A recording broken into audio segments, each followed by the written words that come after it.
ಕನ್ನಡ ರಾಜ್ಯೋತ್ಸವದ ಶುಭಾಶಯಗಳು.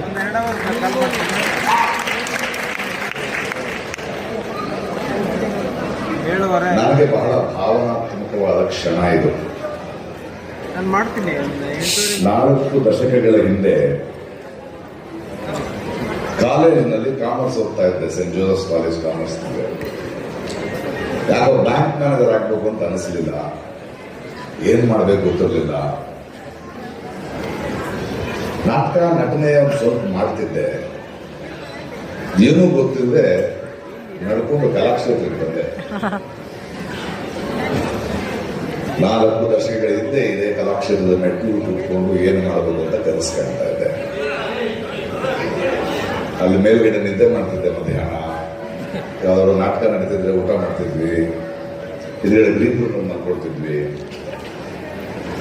ಶಂಕರ್ ನಾಗಮಂಡಲ ನಾಟಕ ಮಾಡಿದಾಗ ನಾನು ಬಿ ಸುರೇಶ ಮೇಲಿಂದ ಗೊಂಬೆ ಆಟ ನಾಟಕ ಮೇಲ್ಗಡೆಯಿಂದ ನೋಡಿದ್ರು.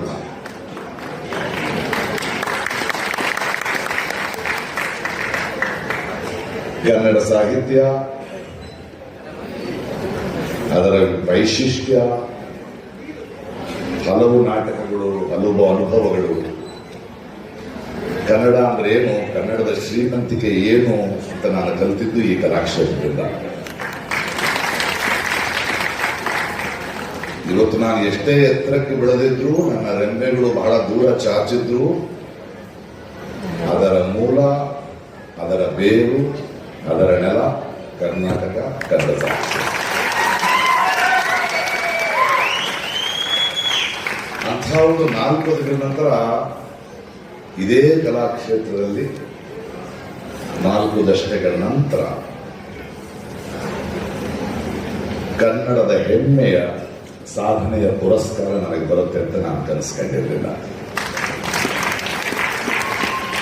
ಆದರೆ ಆ ಸಾಧನೆಯ ಈ ಪುರಸ್ಕಾರ ಅದು ನನ್ನ ಪ್ರತಿಭೆಗೆ ಸಿಕ್ಕಿದ್ದು ಅಂತ ನಾನು ಅನ್ಕೊಳ್ಳಲ್ಲ. ಈ ನಡೆದು ಬಂದ ದಾರಿಗೆ ಕಾರಣವಾದ ಕನ್ನಡ ಸಾಹಿತ್ಯ ಇರ್ಬೋದು, ನನ್ನ ಮೇಷ್ಟ್ರಿಗಳಿರ್ಬೋದು, ನನ್ನ ನಾಟಕಗಳಿರ್ಬೋದು, ನನ್ನ ರಂಗಭೂಮಿ ಇರ್ಬೋದು, ಮತ್ತು ನನ್ನನ್ನು ಪ್ರೀತಿಸಿದ ನೀವೆಲ್ಲರೂ ಇರ್ಬೋದು.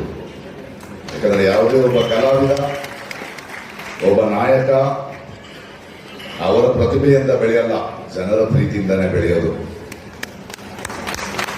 ಹಾಗಾಗಿ ನಮ್ಗೊಂದು ಜವಾಬ್ದಾರಿನೂ ಇರುತ್ತೆ. ಯಾಕಂದ್ರೆ ಅದು ನಮ್ಮ ಬೆಳವಣಿಗೆ ಅಲ್ಲ, ಪ್ರೀತಿಯ ಬೆಳವಣಿಗೆ. ಯಾಕಂದ್ರೆ ಪ್ರೀತಿಯಿಂದ ನಮ್ಮನ್ನು ಬೆಳೆಸಿದ ಮೇಲೆ ನಮಗೆ ಅದಕ್ಕೆ ಇಲ್ಲಿಯ ಮುಖ್ಯಮಂತ್ರಿಗಳಿರ್ಬೋದು, ಉಪಮುಖ್ಯಮಂತ್ರಿಗಳಿರ್ಬೋದು, ಈ ಸರ್ಕಾರ ಇರ್ಬೋದು,